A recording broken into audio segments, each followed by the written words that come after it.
नमस्कार। आइए हम लोग थोड़ा काम की तरफ फोकस करते हैं।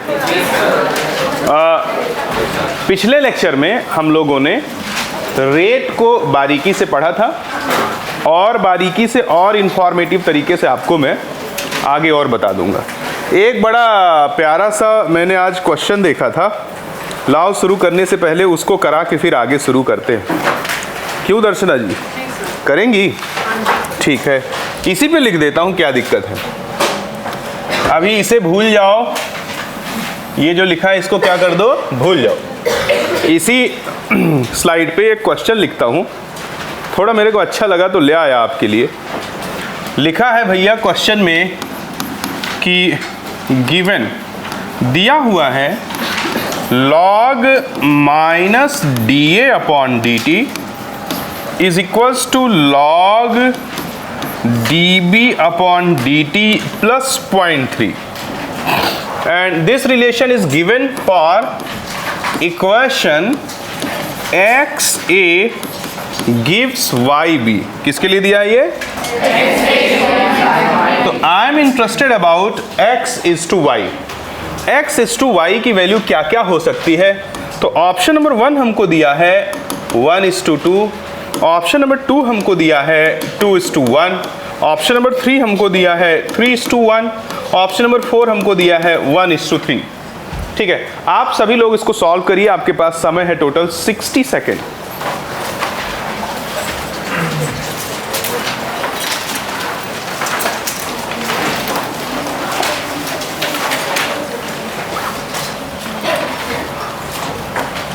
बहुत प्यारा क्वेश्चन है ये।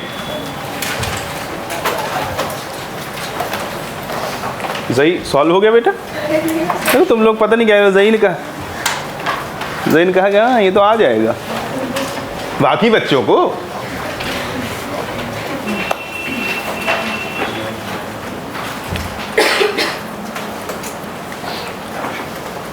ओम भाई थोड़ा सावधानी से देखो, ऊपर जो ऑप्शंस लिखा है वो फ्रेम में आ रहा है क्या कैमरे के? सावधानी से देखना, धकेल मत देना देखते देखते।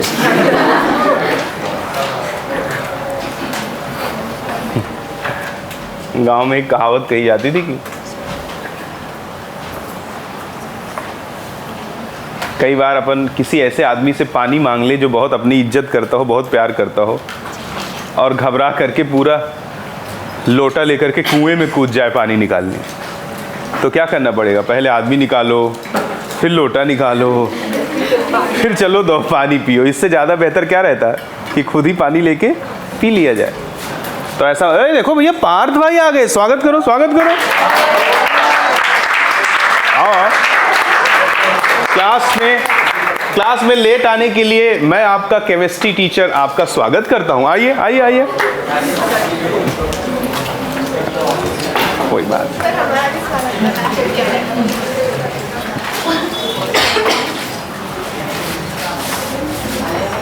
पार्थ भाई बैग उठाए, मुझे लगा कह रहे हैं जाओ अब नहीं पढ़ूंगा, जा रहा मैं। ठीक है, टाइम खत्म। सतव्रतपान आंसर है क्या? ठीक है, अवनीश सराफ हाँ या ना जवाब देते जाओ। बे बोल, फर्स्ट ऑप्शन। बदमाश लड़का है ये, किसी का भी आंसर निकाल सकता है। आदित्य गुलदे, जरीन शेख, थर्ड पे साले थर्ड आ रहा है आंसर। दर्शना कपूर, ठीक है। एनीवन? क्रेशा, अर्जुन, दीप, ठीक है। अगर लड़के ने इसका आंसर सही कर दिया होगा तो फिर समझ लो कि वैसे मेरे हिसाब से सही है, जहाँ तक सही है, बट फिर भी चेक कर देता हूँ। देखो एक बार जरा कह दो मून।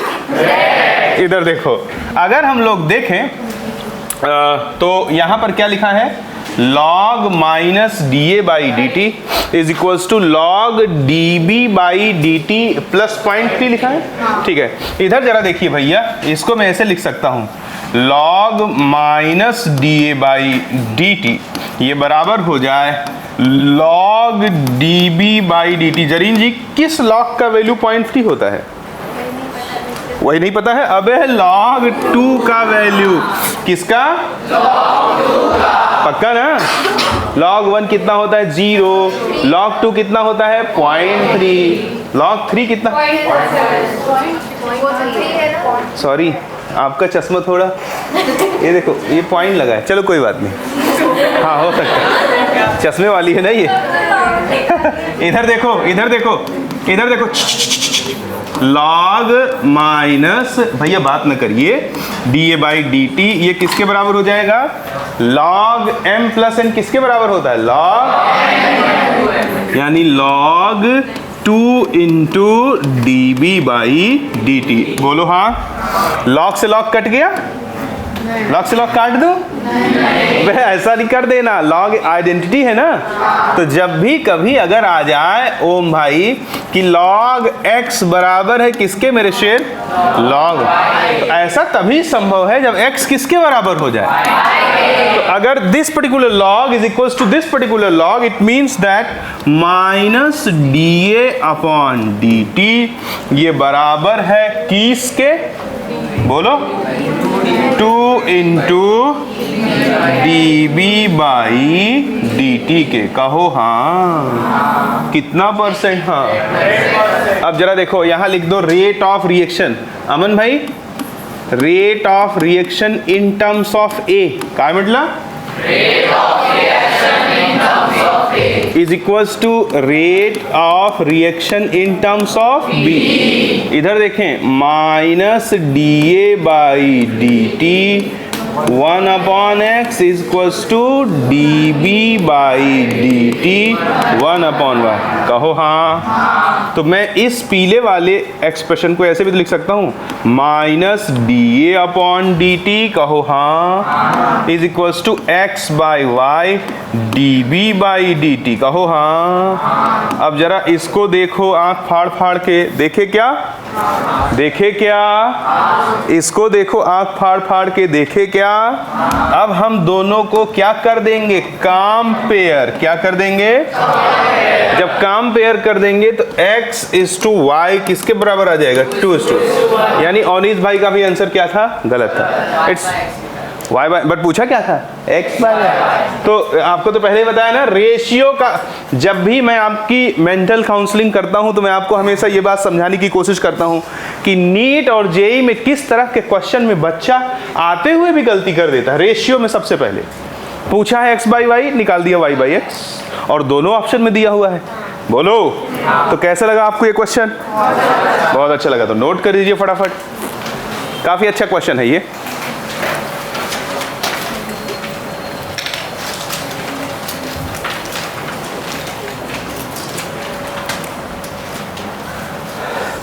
काफ़ी प्यारा क्वेश्चन है।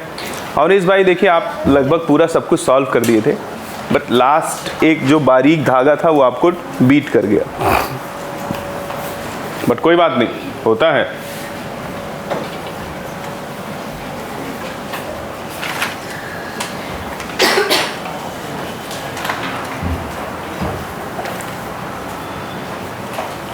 Till star of the month syllabus complete organic रहेगा, कहीं से कुछ भी पूछा जाएगा, ठीक है।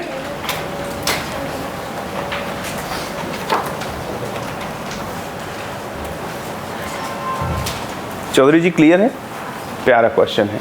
बताऊं ये मेंस में आया हुआ क्वेश्चन है, किस साल आया ये तो मेरे को नहीं ध्यान है, बट आया हुआ क्वेश्चन।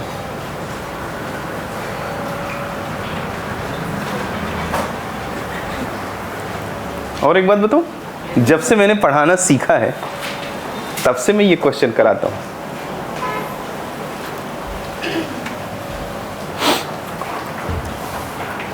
इस रफ्तार से अगर लिखोगी तो अगली दिवाली वाली तक लिख पाओगी बेटा। ये है ना? अच्छा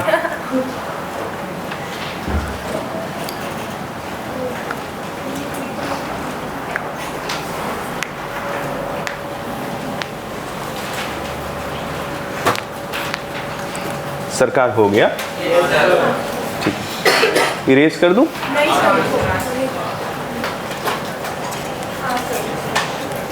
ठीक है,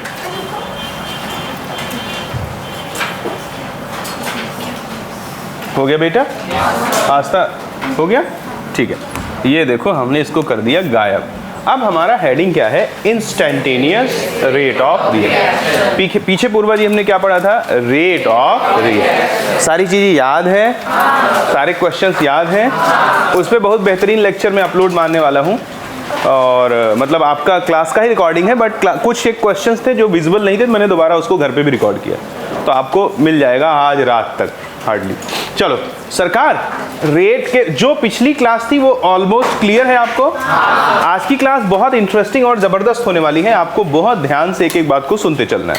सबसे पहले बात करता है इंस्टेंटेनियस रेट ऑफ रिएक्शन की। तो इंस्टेंटेनियस रेट ऑफ रिएक्शन क्या होता है? किसी पर्टिकुलर इंस्टेंट पे जब रेट ऑफ रिएक्शन निकाला जाए तो उसको क्या बोलते हैं? इंस्टेंटेनियस। समझ, या और अच्छे से बता देता हूं, जैसे देखो रेट तुमने पढ़ा था, रेट ऑफ रिएक्शन क्या था? Plus minus dc by dt। ये एवरेज रेट को डिनोट करता है। dt जितना छोटा होता जाएगा, यानी टाइम डिफरेंस जितना छोटा होता जाएगा, जैसे मान लो तुमने 5 सेकंड का टाइम डिफरेंस दिया तो एवरेज रेट है, और तुमने मान लो 1 सेकंड का टाइम डिफरेंस दिया है, आधे सेकंड का टाइम डिफरेंस दिया है, तो वो क्या किस में आता है? वो इंस्टेंटेनियस रेट ऑफ रिएक्शन। आई बात समझ में? क्या किसी पर्टिकुलर इंस्टेंट पे जो रिएक्शन का रेट होता है उसे क्या बोलते हैं? एक एग्जाम्पल के थ्रू समझाता हूं।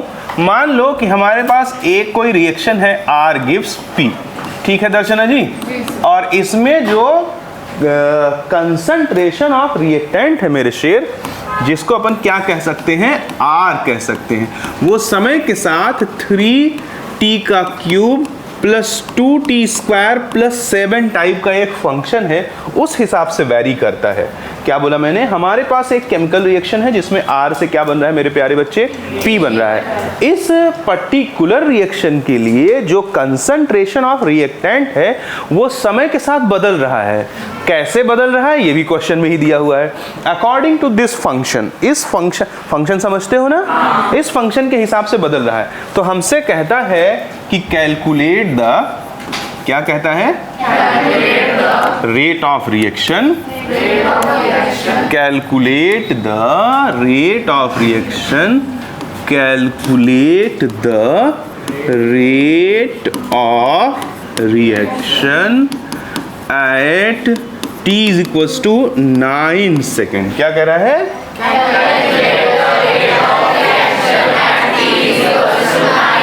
अब तक बाबूजी क्या देखते थे? Calculate the rate of reaction, जिसमें टाइम डिफरेंस तुम्हें दिया रहता था 9 सेकेंड। यहाँ टाइम डिफरेंस 9 सेकेंड नहीं है, एट 9 सेकेंड है। समझ में आया क्या?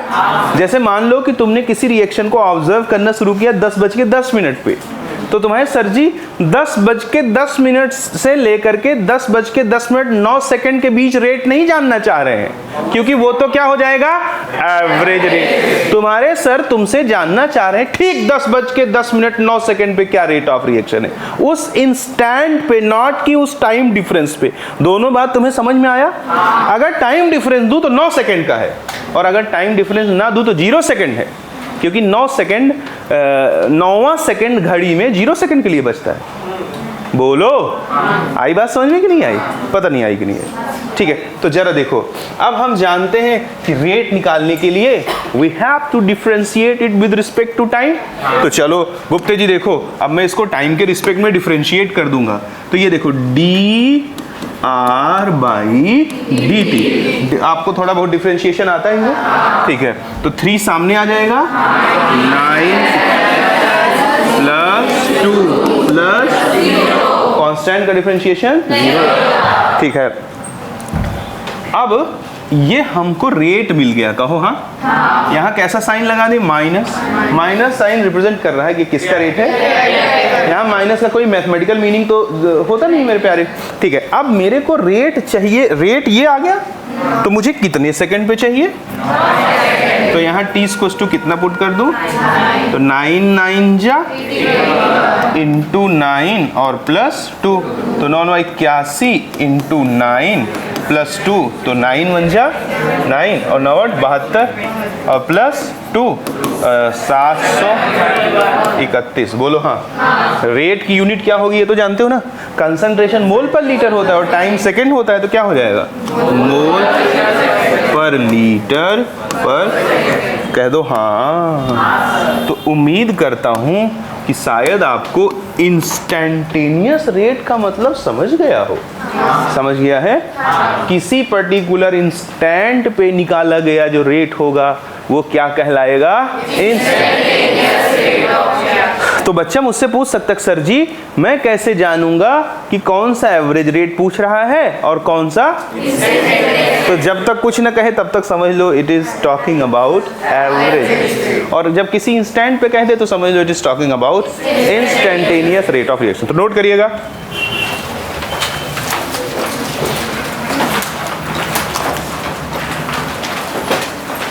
काफी लोग गायब हैं क्या क्लास से? एक दिन आएंगे एक दिन नहीं आएंगे, फिर कहेंगे सर क्या करूं नंबर नहीं आ रहा।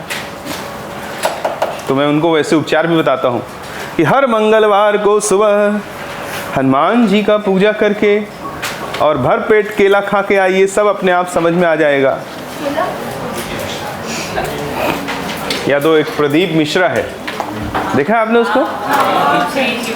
कहता है कि बेल पतरी पे शहद लगा के शिवलिंग पे चढ़ा दे। उसका खुद का बेटा फेल हो गया एग्जाम में।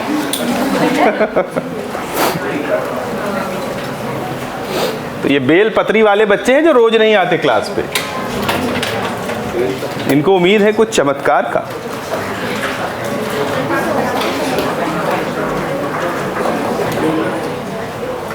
क्या लिखा?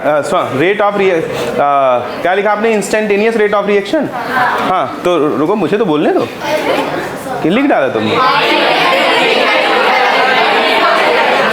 हाँ कोई बात नहीं, अच्छी बात है। लिखिए rate of reaction at any particular instant. Rate of reaction at any particular instant. Rate of reaction at any particular instant is called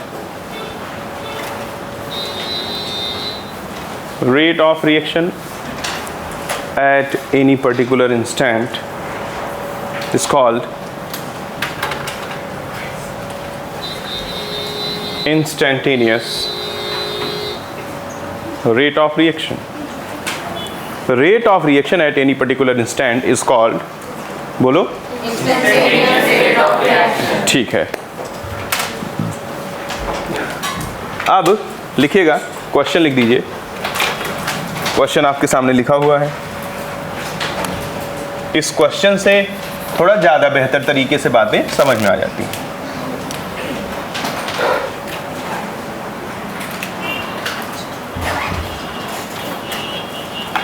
T=9 second एक इंस्टेंट है कि नहीं? तो इसका मतलब यहाँ जो रेट निकाला जा रहा है वो क्या है? Instantaneous rate of reaction. फटाफट लिख दें।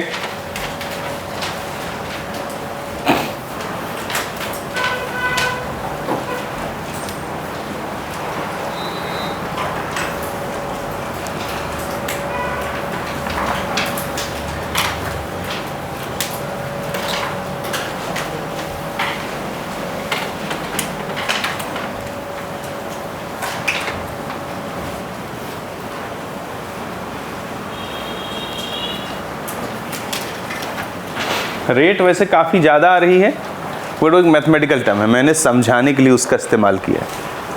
हो सकता है प्रैक्टिकली किसी रिएक्शन की रेट इतनी ज़्यादा ना हो, बट मेरा प्रैक्टिकल बात से उतना वास्ता नहीं है जितना वास्ता मेरा इस बात से है कि मैं तुम्हारे दिमाग में ये डाल पाऊँ what is the meaning of instantaneous rate of reaction. ठीक है, वेरी गुड, हो गया? ठीक है, अब आगे ज़रा देखें। सरकार चाहो तो नोट करके एक चीज़ लिख लो, एवरेज रेट में टाइम डिफरेंस जितना छोटा करेंगे वह इंस्टेंटेनियस रेट की तरफ बढ़ता जाएगा। नोट करके चाहे एक पॉइंट लिख लें कि एवरेज रेट में टाइम डिफरेंस को जितना छोटा करते जाएंगे वह इंस्टेंटेनियस रेट की तरफ बढ़ता जाएगा। यानी एवरेज रेट किस में बदलता चला जाएगा? इंस्टेंटेनियस रेट में।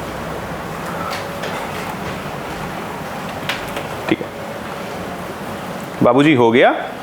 ठीक है, नज़र ऊपर कर लें सब लोग, इधर देखिए। सरकार अगर मैं बोर्ड को दो बराबर हिस्सों में बांट देता हूं तो देखें, और मैं एज्यूम करता हूं कि मान लो दर्शना हमारे पास कोई एक रिएक्शन है जिसमें रिएक्टेंट R से प्रोडक्ट क्या बन रहा है, P। अच्छा, आप सब इतना तो जानते हो कि समय के साथ जो है रिएक्टेंट का कंसंट्रेशन क्या होता है और प्रोडक्ट का कंसंट्रेशन बढ़ता है।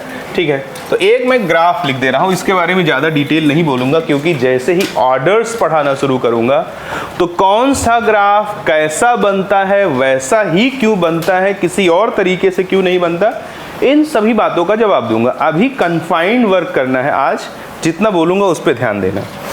मैं जब बोलता हूँ कि क्या बोलता हूँ कि समय के साथ कंसंट्रेशन प्रोडक्ट का बढ़ता है, तो मान लो ये कंसंट्रेशन ऑफ प्रोडक्ट और टाइम के बीच में ग्राफ है। किसके किसके बीच में?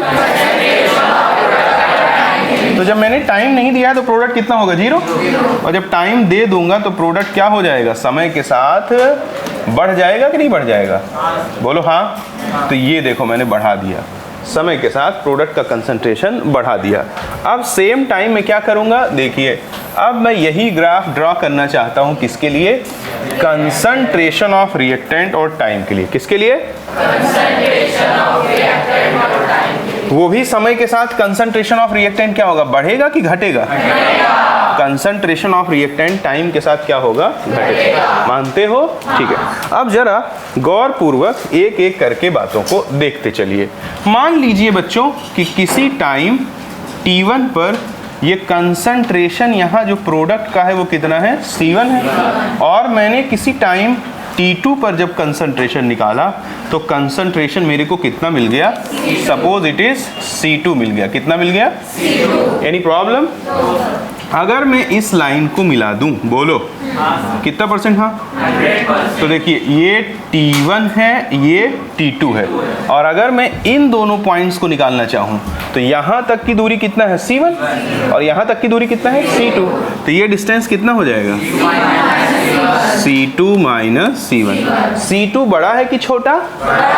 बड़ा में से छोटा घटेगा तो जो डेटा आएगा वो हमेशा पॉजिटिव आएगा। और यहाँ अगर मैं इस डेटा को निकालना चाहूँ तो it is what, T2 minus T1। T2 minus T1 positive आएगा या नेगेटिव आएगा, क्योंकि बड़े में से छोटा घट रहा है। ठीक है, अब जरा गौर पूर्वक देखना, अगर मैं इसको यहाँ A बोल दूँ, यहाँ B बोल दूँ, यहाँ C बोल दूँ, तो जरा गौर पूर्वक आप देखते चलें। यहाँ से मैंने एक टेंजेंट खींचा, क्या खींचा, टेंजेंट खींच दिया, बोलो हाँ। और ये एंगल कितना मान लिया, थीटा। तो जरा देखो tan थीटा क्या हो जाता है, परपेंडिकुलर अपॉन बेस, हाँ या ना, पक्का? तो परपेंडिकुलर अपॉन बेस कितना हो जाएगा, BC अपॉन AC, यानी कि C2 माइनस C। पक्का? कितना परसेंट होता है? ठीक है, अब जरा देखो ये किसके बराबर है, रेट के बराबर है कि नहीं है, किसके बराबर है, रेट के बराबर। पक्का? ठीक है, अब जी ध्यान पूर्वक सुनना, ये लाइन पहले क्या सीधी थी, नहीं सीधी नहीं थी, इस पे मैंने क्या खींचा है, टेंजेंट खींचा। अब जरा देखना, जैसे ही मैं T2 की वैल्यू छोटी करूंगा, T2 की वैल्यू जब मैं छोटा करूंगा तो ये वाला हिस्सा T1 के पास आता चला जाएगा कि नहीं, बोलो हाँ। अब एक बात गौर पूर्वक सुनना, इसको जब तक समझ में ना आए हाँ हाँ मत करना, जब समझ में आ जाए तभी हाँ करना। अगर मैं फाइनल टाइम को मिनिमाइज करना शुरू कर दूं, यानी कि दिया गया समय कम कर दूं, यानी एवरेज रेट को किस में बदल दूं, ये जो रेट आया है क्या आया है, एवरेज रेट आया है ना, क्योंकि T1 और T2 जो डिफरेंस आ रहा है वो बड़ा है कि नहीं है।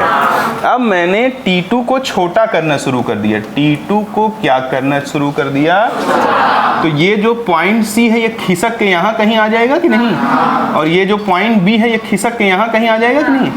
ये बात समझा कि नहीं समझा, पता नहीं समझा कि नहीं समझा। और ये ट्रायंगल कुछ ऐसा बन जाएगा कि नहीं बन जाएगा, कितना परसेंट, इसको B डैश मान दूं, इसको C डैश मान दूं।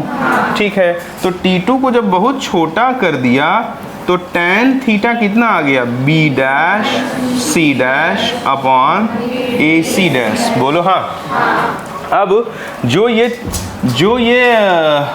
C1 था, ये तो C1 ही रहेगा।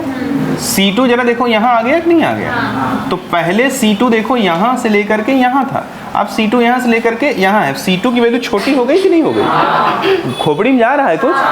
तो देखो जरा, अब ये जो पहले अगर इसको अपन निकालें तो इसको क्या लिख सकते थे? Del C upon del T, क्योंकि बड़े चेंज को किससे लिखते हैं? डेल से। अब जो चेंज है, अब BC की value B dash C dash की वैल्यू BC की तुलना में काफी छोटी हो गई कि नहीं? एक्चुअली और छोटी होती है, लेकिन अगर मैं यहाँ क्लास में और छोटा कर दूंगा तो ट्रायंगल तुम्हें दिखा पाऊंगा? ये ट्रायंगल तुम्हें दिखेगा ही नहीं, एक्चुअली और छोटा होता है। एकदम छोटा सा कर दो, बोलो। तो ये जब बहुत छोटा कर दूंगा तो ये डेल C के बजाय किस में कन्वर्ट हो जाएगा? D। बोलो हाँ। और ये डेल T के बजाय किस में कन्वर्ट हो जाएगा? D। नहीं समझा? पता नहीं समझा कि नहीं समझा? कितना % समझा? तो ये जरा देखिए, DC upon DT is also rate of reaction. Now it is not average rate of reaction. Now it is instantaneous rate of reaction. नहीं समझा? तो क्या सीखा मैंने? एक बात सीखा मैंने, सीखा कि कंसंट्रेशन टाइम के रिस्पेक्ट में जो ग्राफ खींचा जाता है, क्या सीखा?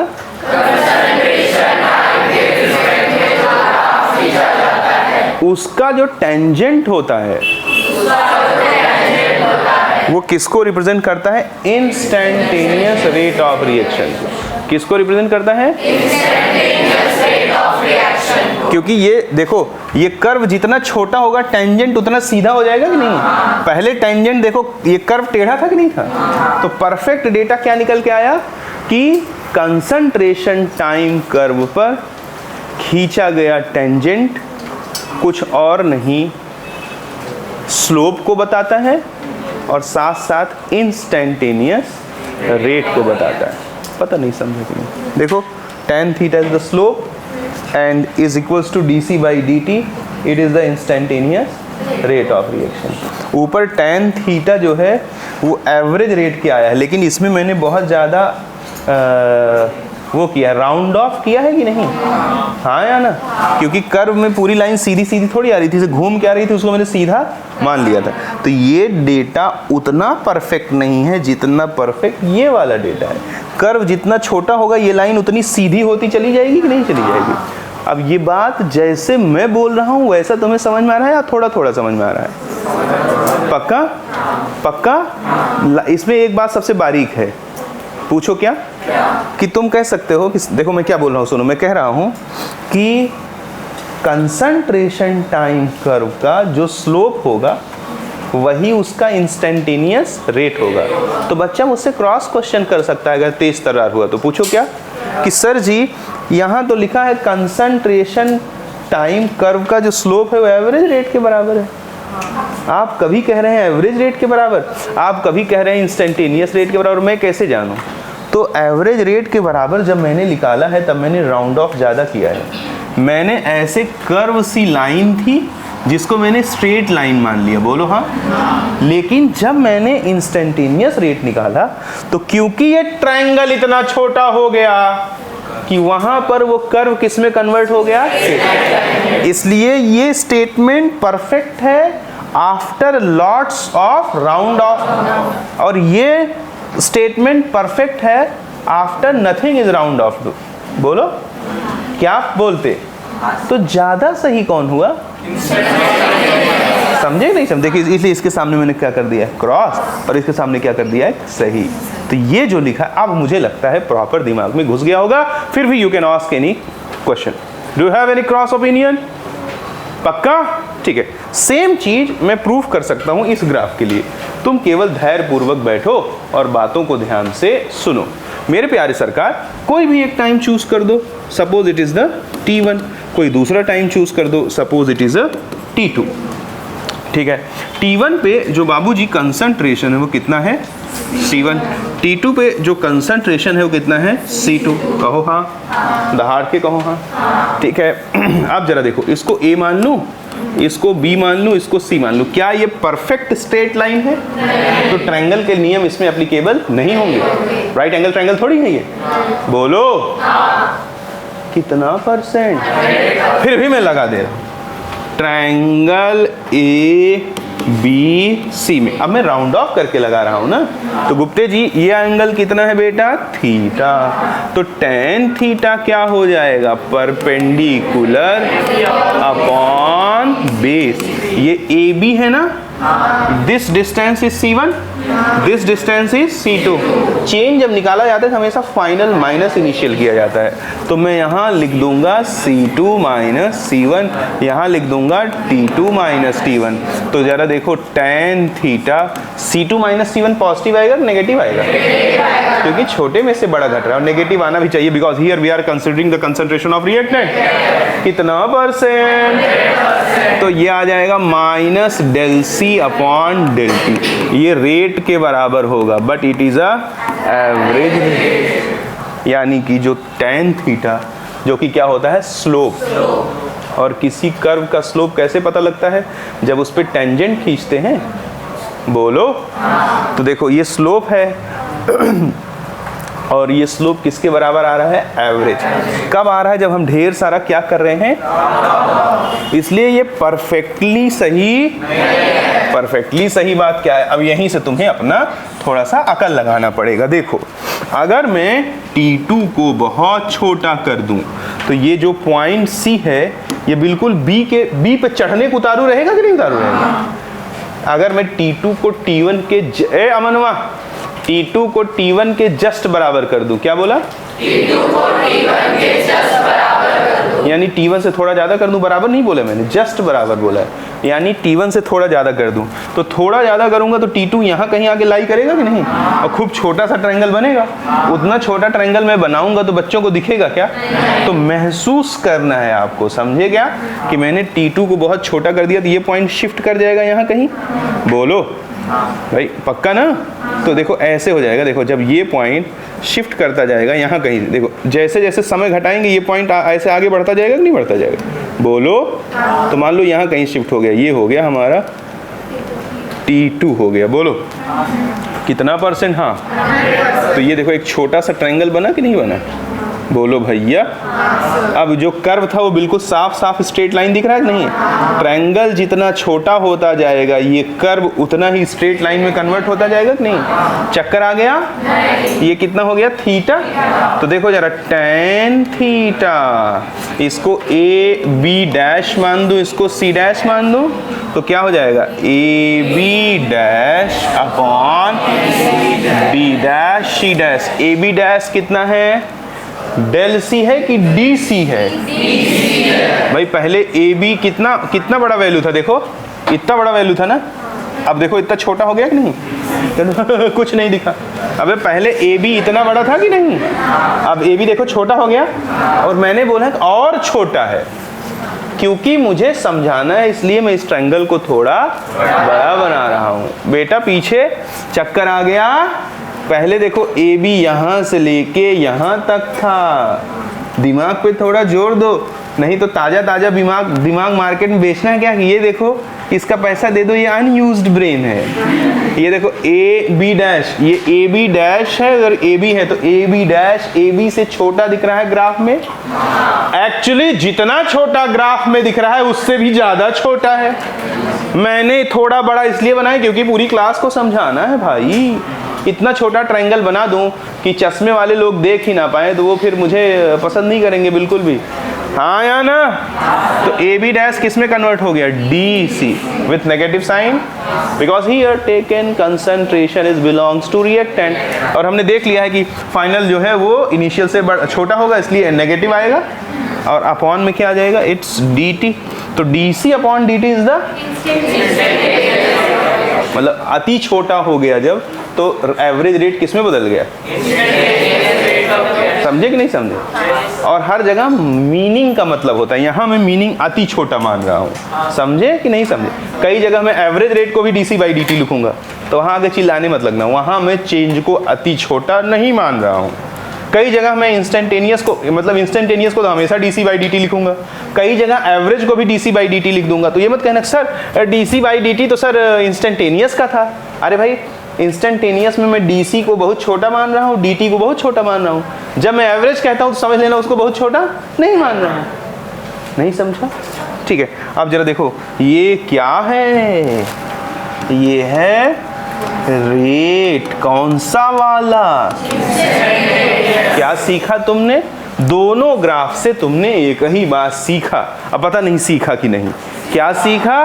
तुमने सीखा कि कंसंट्रेशन टाइम कर्व पर अगर हम स्लोप निकाल दें तो वो स्लोप चिल्ला चिल्ला के कहता है कि मैं इंस्टेंटेनियस रेट ऑफ रिएक्शन हूँ। अब ये असर्शन रीजन में क्वेश्चन आ सकता है। कंसंट्रेशन टाइम कर्व पर जो स्लोप होता है वो चिल्ला चिल्ला के कहता है कि मैं कौन हूँ? मैं इंस्टेंटेनियस रेट ऑफ रिएक्शन हूँ। समझे क्या? तुम कह दो सर एवरेज क्यों नहीं है? एवरेज आता है राउंड ऑफ करके, कर्व लाइन को सीधा मान के, इसलिए उस डेटा को मैं उतना परफेक्ट नहीं मानता हूँ। इंस्टेंटेनियस में हमको ज़्यादा राउंड ऑफ करने की ज़रूरत, इसलिए उस डेटा को मैं क्या मानता हूँ? परफेक्ट। लकी सुन रहे हो भैया कि सो रहे हो? भैया सुन रहे हो? ठीक है, अच्छी बात है, सुन रहे हो। तो अब इसको जो है पलक झपकते बना लो।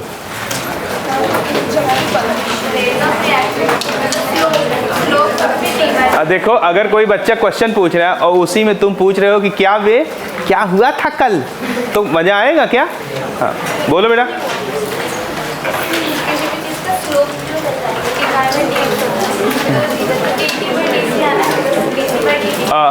लिसन, ये खुद ही आंसर बोल के खुद ही कह रही गलत है।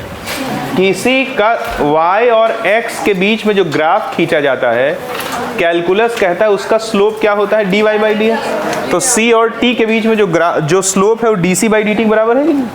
खुद ही सही बोल के कह रही, खुद ही उसी में पूछ रही हो।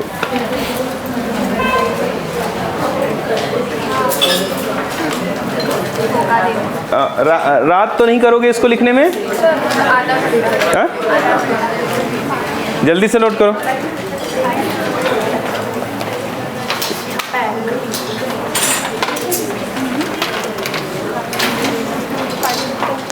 मुझे तो लगता है दीप भाई इतना परफेक्ट भाषा इस्तेमाल करने पे समझ में आ जानी चाहिए।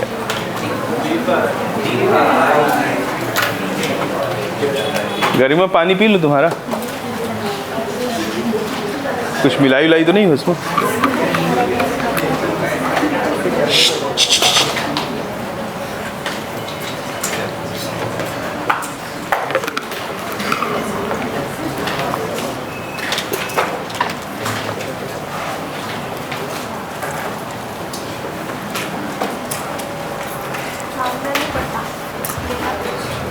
बेचारे बच्चे पहले आम का डायग्राम बनाते थे अब बेचारे कंसंट्रेशन ये वो, क्या अत्याचारी दुनिया है ये। मैं अत्याचारी नहीं हूँ भाई, मैं तो तुम पर अत्याचार ना हो इसलिए तुम्हारे ढाल बन के काम करता। अत्याचार तो एग्जाम करेगा ना, टीचर थोड़ी करेगा। अत्याचार करता है सिलेक्शन प्रोसेस।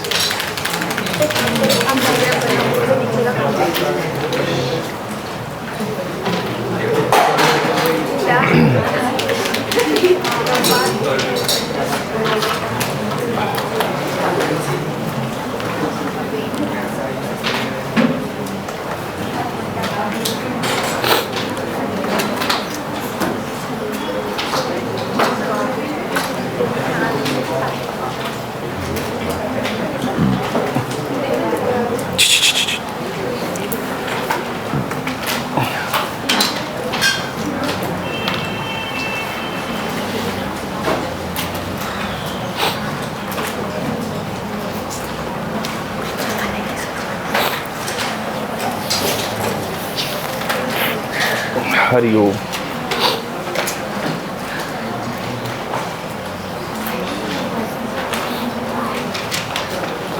वाह आकांक्षा तो एक नंबर का डायग्राम बना रही भाई।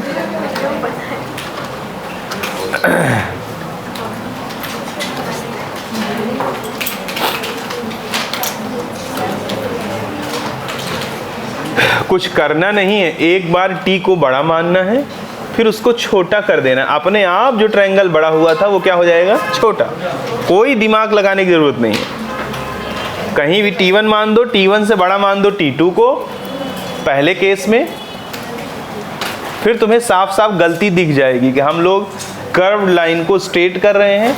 फिर तुम क्या करो, T2 को बहुत छोटा कर दो। जब T2 को बहुत छोटा करोगे तो वो T1 के बहुत पास आ जाएगा और वो ट्रायंगल खूब छोटा सा बन जाएगा।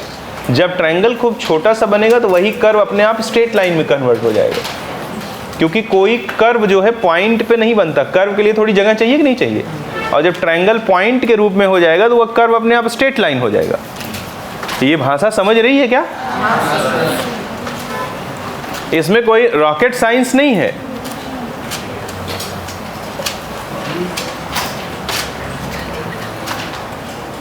आकांक्षा, दूसरा ट्रायंगल कहाँ है तुम्हारा?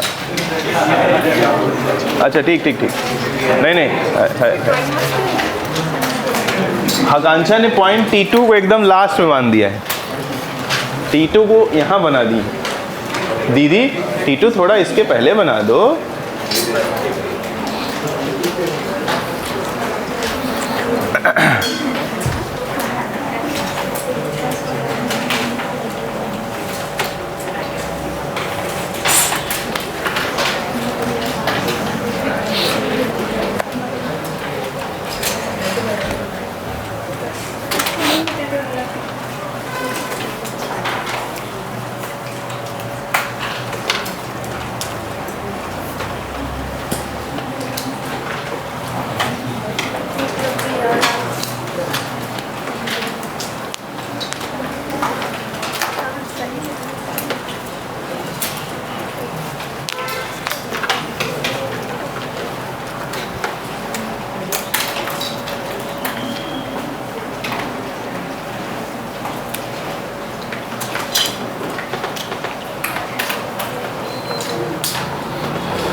हो गया भैया?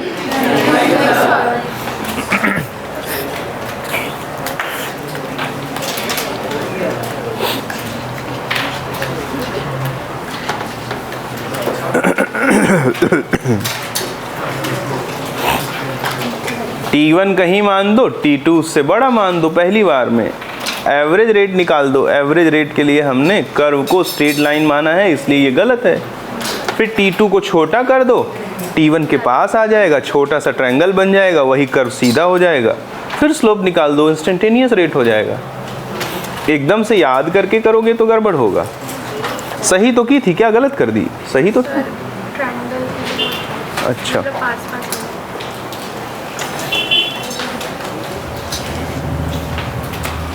तुम तो फिर भी ठीक हो। 11th में यही ग्राफ बना दो, सुबह शाम तक नहीं बना पाएंगे।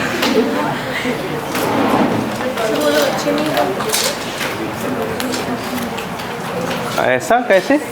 साइंस तो समझता है।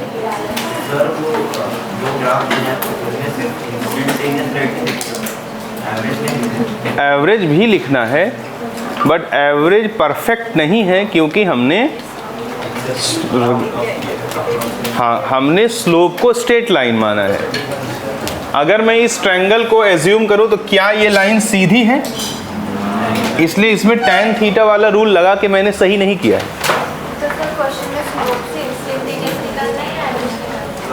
हाँ, लिखो, कुछ पूछो मत। अभी लास्ट में तुम्हें सम अप करता हूँ। हो गया? ठीक है। जिनका नहीं हुआ बेटा, वो अमावस्या की रात में इसको दोबारा करें, ठीक है? स्टार लगाइए।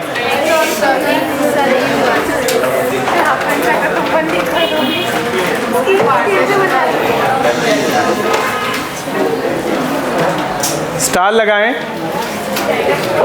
कि स्टार लगा के लिखिए कि स्लोप, लेकिन slope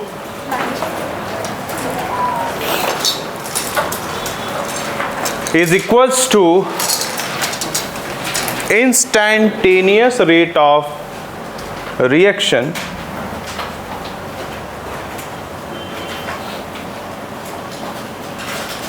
perfectly. Slope is equals to instantaneous rate of reaction perfectly in case of concentration time graph. In case of concentration time graph. Line change, double star. Slope is not perfectly equals to average rate of reaction. Slope is not perfectly equals to average rate of reaction in case of concentration time graph. Slope is not perfectly equals to average rate of reaction in case of concentration time graph. इस line का कोई मुझे जवाब दे सकता है ऐसा क्यों? ये सबको मालूम है? ठीक है, बिकॉज हम कर्व को स्ट्रेट लाइन जैसे अज्यूम कर रहे हैं। ठीक है, तो तुम्हारे पूछे गए क्वेश्चन का जवाब इसमें छुपा है, बिकॉज हम कर्व को स्ट्रेट लाइन एज्यूम कर रहे हैं। ठीक है, छोटे वाले जो ग्राफ है उसमें, यानी पहला वाला जो स्टेटमेंट है उसमें कर्व बचता ही नहीं, क्योंकि ट्रायंगल इतना छोटा हो जाता है, कर्व किस में कन्वर्ट हो जाता है? Straight line. नहीं समझा? इससे बेहतर इसका कोई एक्सप्लेनेशन नहीं हो सकता। समझा तो बहुत अच्छी बात है, और अगर नहीं समझा तो और अच्छी बात है। ठीक है, इधर देखें, आगे हम लोग पढ़ेंगे किसके बारे में? ग्राफ हो गया, अब हम पढ़ेंगे रेट लॉ के बारे में। किसके बारे में? रेट लॉ के लिए आप कोई नए इंसान तो है नहीं, रेट लॉ के बारे में आप पहले से ही जानते हैं, फिर भी बता देता हूँ। अगर हमारे पास कोई एक रिएक्शन है, क्या मतलब?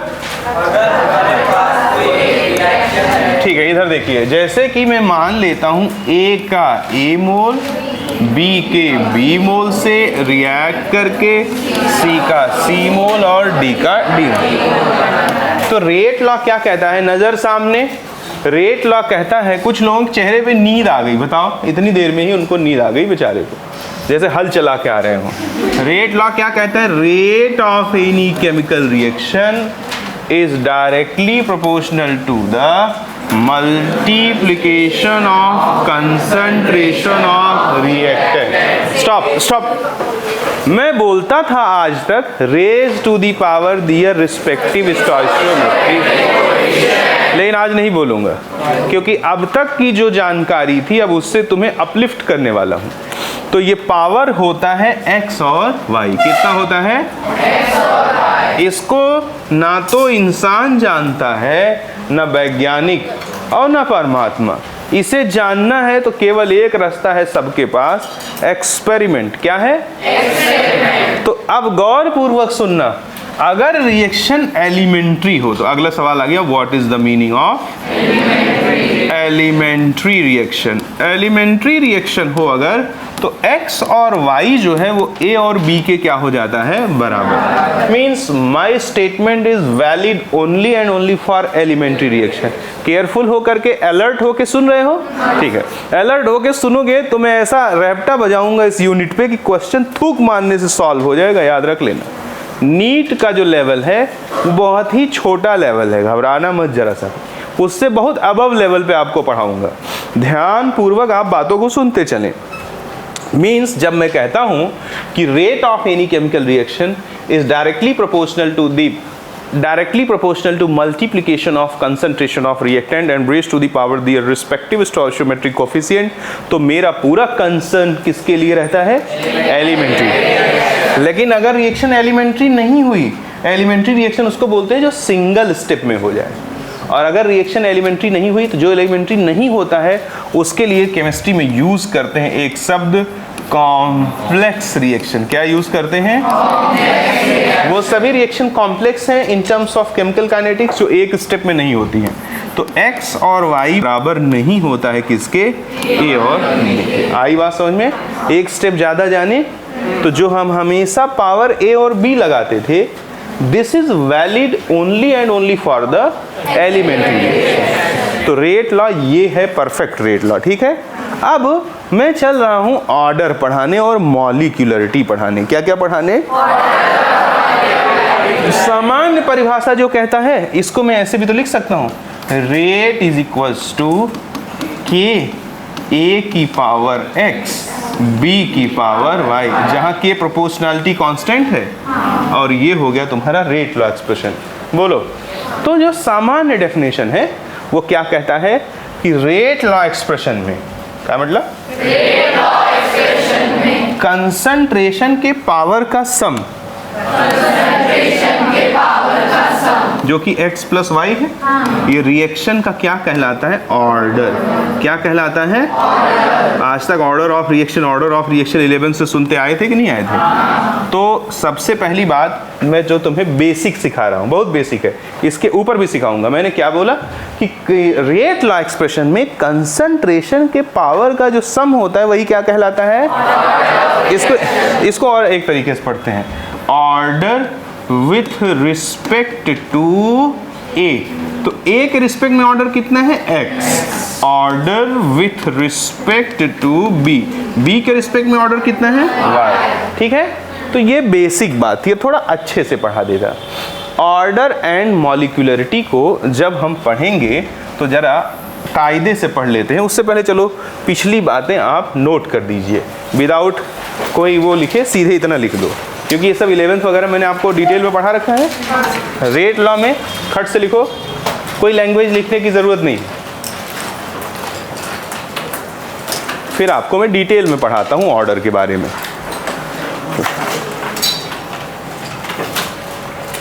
खींच दो फटाफट।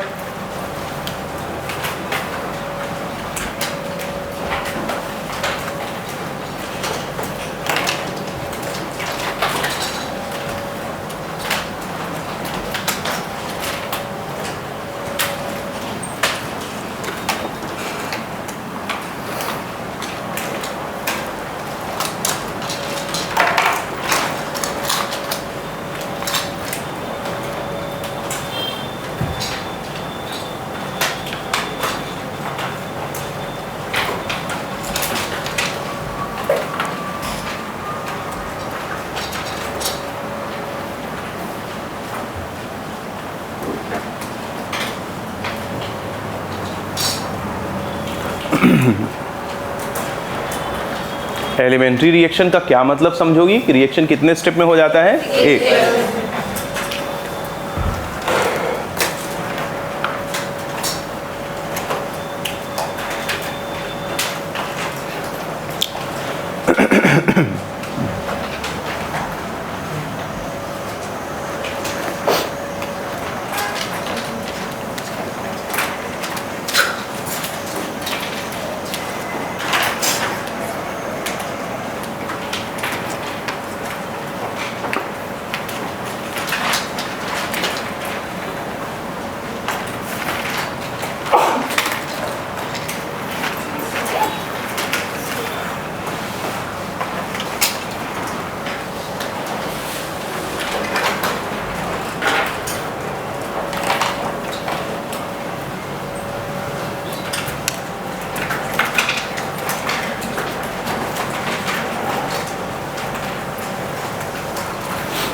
हो गया?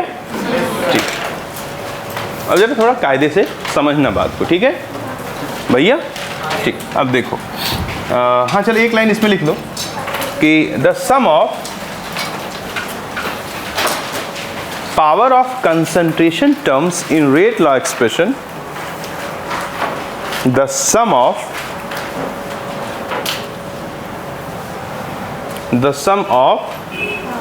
power of concentration terms in rate law expression is called order of the reaction.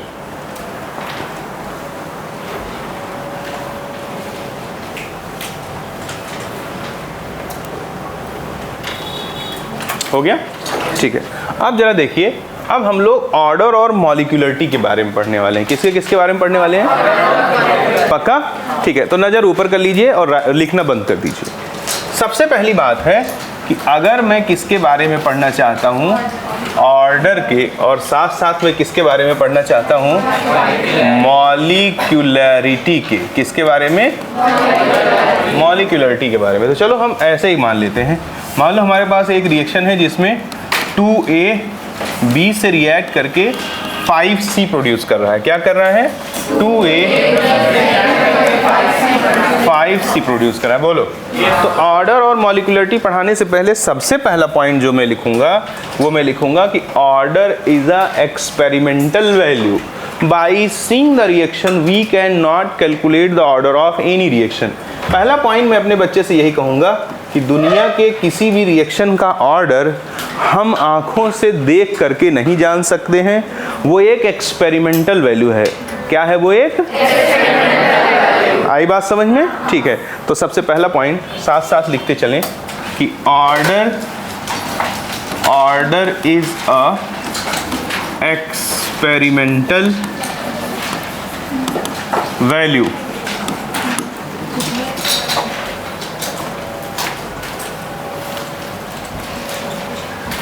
Order is the experimental value. और इसी में आगे लिख देना, in case of elementary reaction,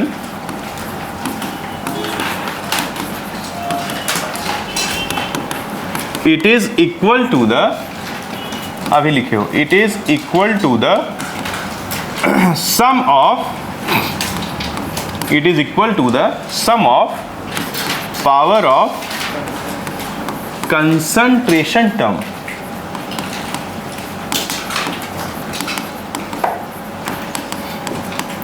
वास्तविक रूप से ये क्या है? एक्सपेरिमेंटल वैल्यू है। लेकिन अगर रिएक्शन कैसी हुई? एलिमेंट्री हुई, तो हम इसको निकाल सकते हैं। कैसे निकाल सकते हैं? Sum of power of concentration term. बहुत ध्यान से सुनना, ऊपरी मन से पढ़ोगे तो ये समझेगा नहीं।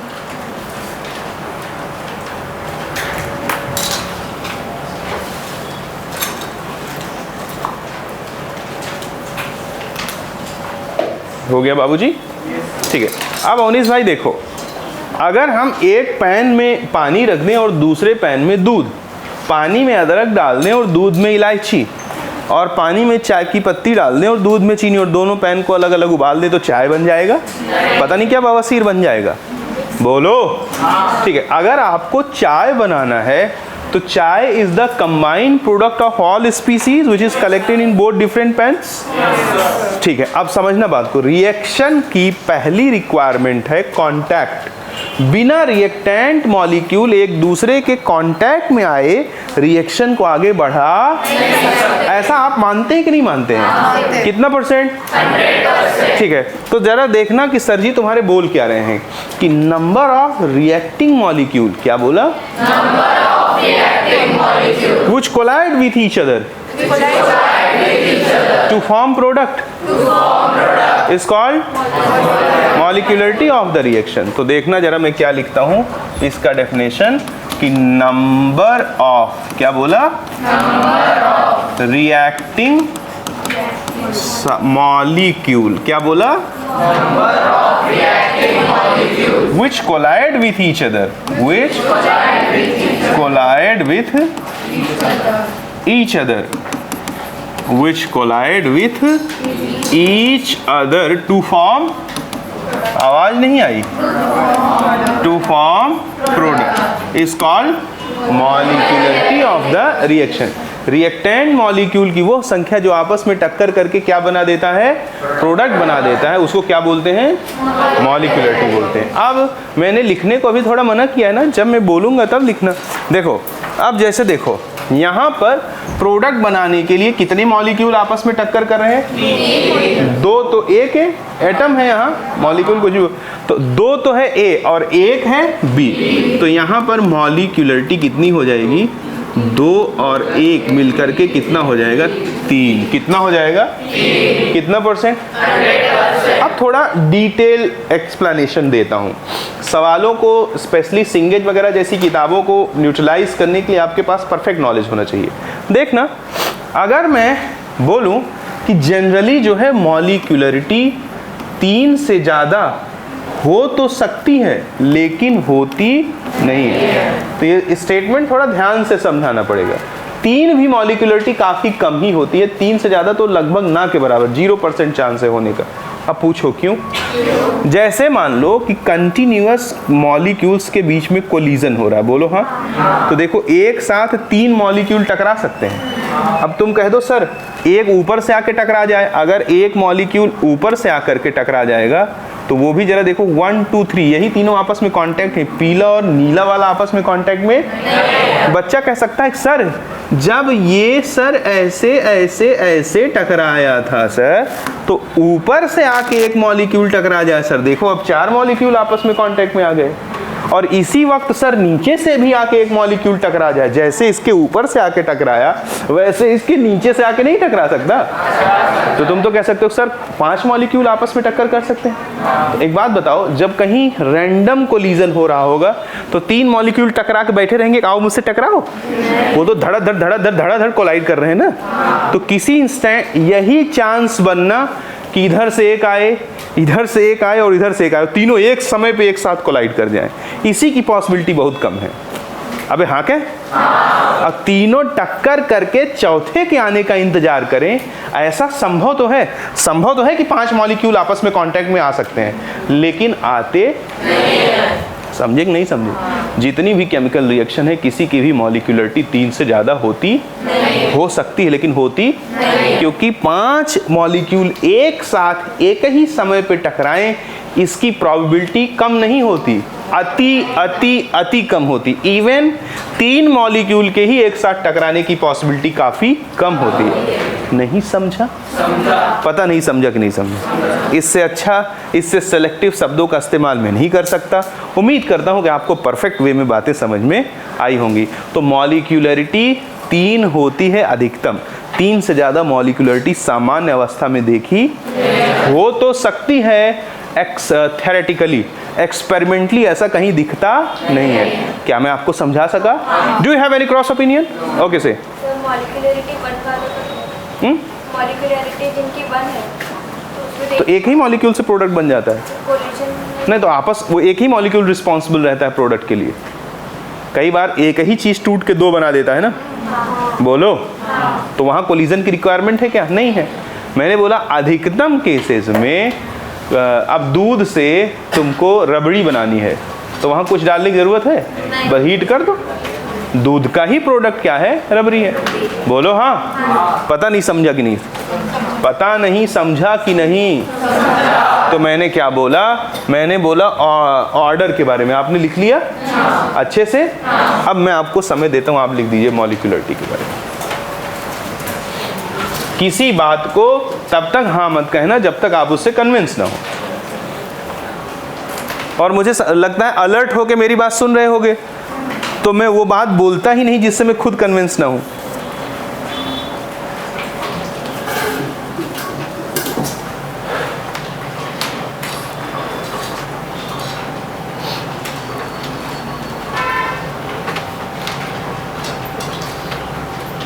माहौल बना दो ऐसे पढ़ना कि मजा आ जाए।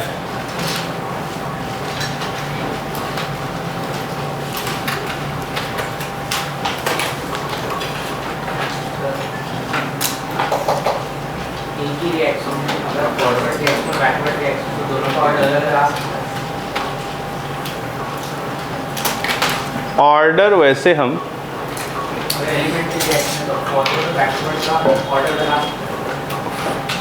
भाई का सवाल है कि क्या एक ही रिएक्शन का ऑर्डर अलग अलग आ सकता है?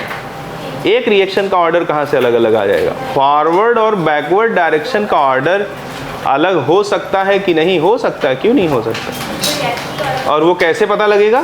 एक्सपेरिमेंट से। वैसे ऑर्डर हम फॉरवर्ड डायरेक्शन में ही निकालते हैं।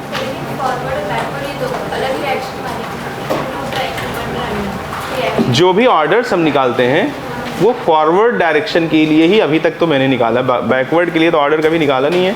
लेकिन बैकवर्ड और फॉरवर्ड का ऑर्डर अलग अलग हो सकता है, बिल्कुल हो सकता है। अरे भाई एलिमेंट्री रिएक्शन में मोल बदल दो, क्या बोलते?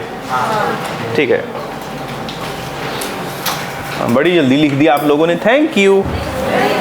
ठीक है, स्टार लगा के लिखिएगा कि मॉलिक्यूलरिटी 3 से ज़्यादा हो तो सकती है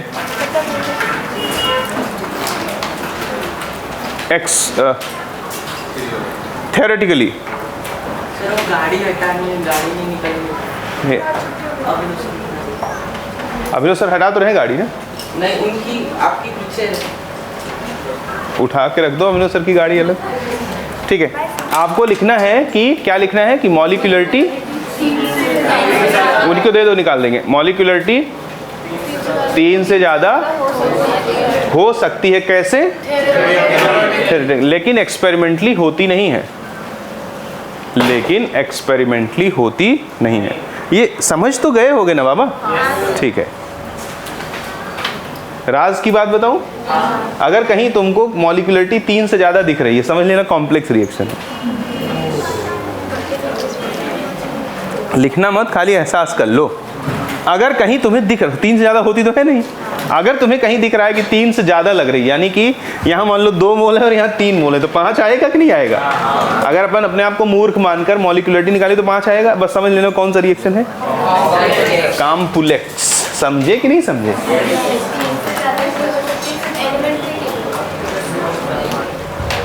यानी कि एक बात और पता लग गई, पूछो क्या? The concept of molecularity is applicable only and only and only and only and only and only for the. ठीक है, अब जरा देखना भैया, सरकार देखो, जो ऑर्डर है ना, ऑर्डर किसी रिएक्शन का 0 भी हो सकता है। क्या हो सकता है? 0। ऑर्डर किसी रिएक्शन का 1 भी हो सकता है। ऑर्डर किसी रिएक्शन का -1/2 भी हो सकता है। ऑर्डर किसी रिएक्शन का +1/2 भी हो सकता है। यानी ऑर्डर 0 भी हो सकता है, नेगेटिव भी हो सकता है, पॉजिटिव भी हो सकता है, फ्रैक्शनल भी हो सकता है। बोलो हाँ। लेकिन जरा बताओ, क्या किसी रिएक्शन की मॉलिक्यूलरिटी 0 हो सकती है? क्या 0 मॉलिक्यूल आपस में टक्कर करेंगे प्रोडक्ट बनाने के लिए? क्या -2 मॉलिक्यूल को आपस में टकरा सकती हो? तो ऑर्डर ना, तो बस बेटा बस ऑर्डर, जब बच्चों के टिफिन बॉटल गिरने लगे तो वो सिम्टम होता है सर जी अब आप जाइए। Molecularity 0, order sorry molecularity fractional, आधा मॉलिक्यूल कहीं टक्कर कराओगी, जाएगा तो पूरा जाएगा। मॉलिक्यूलरिटी नेगेटिव नहीं। कन्विंस हुए? तो ऑर्डर वाले कॉलम में लिखिएगा, it may be 0, positive, negative, fractional. It may be 0, positive, negative and fractional.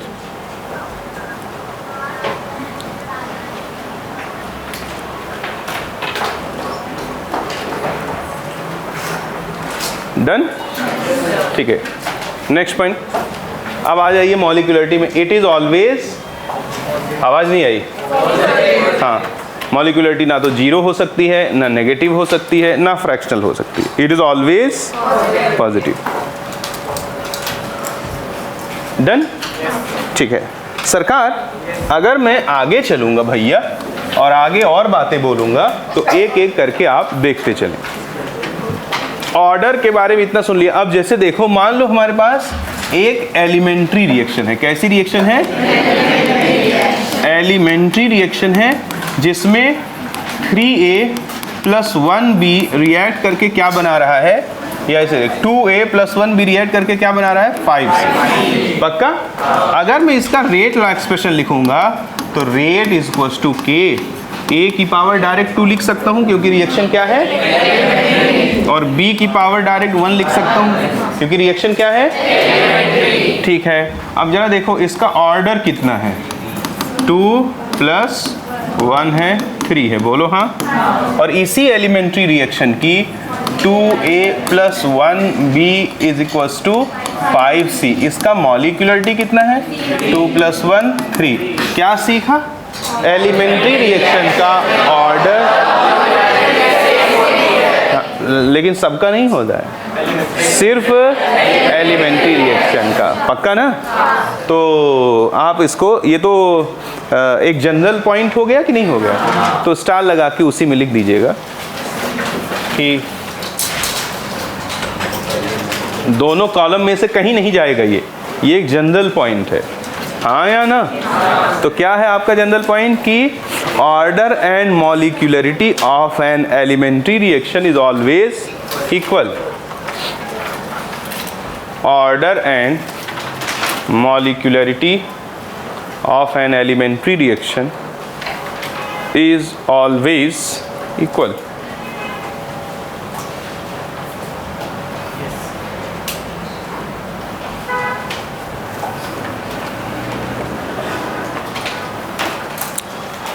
हो गया? ये एग्जाम्पल लिख दीजिए।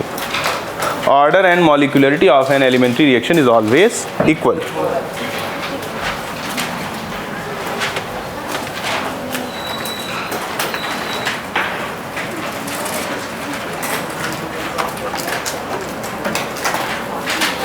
ठीक है?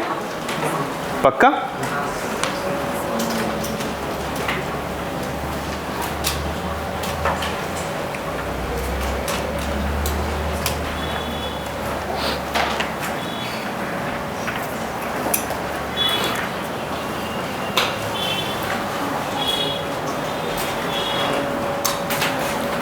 नेक्स्ट पॉइंट, अब स्टार बनाते हुए लिखते चलो। If molecularity of any reaction seems to greater than 3, then it means it is a complex reaction। अब ये दोनों पार्ट का हिस्सा नहीं है, पॉइंट बना के लिखते चलो। If molecularity of any reaction seems to greater than 3, it means it is a complex reaction। It means it is a complex reaction।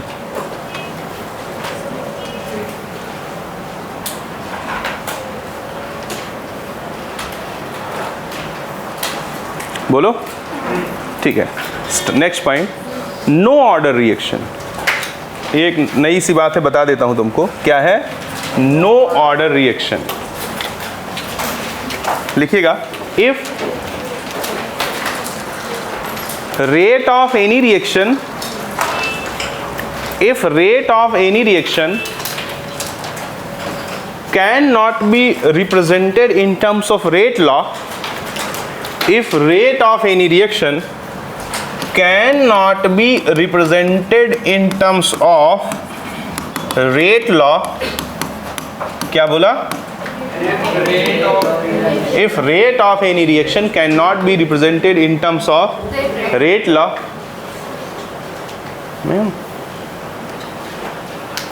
cannot be represented in terms of rate law, then it is known as no order reaction।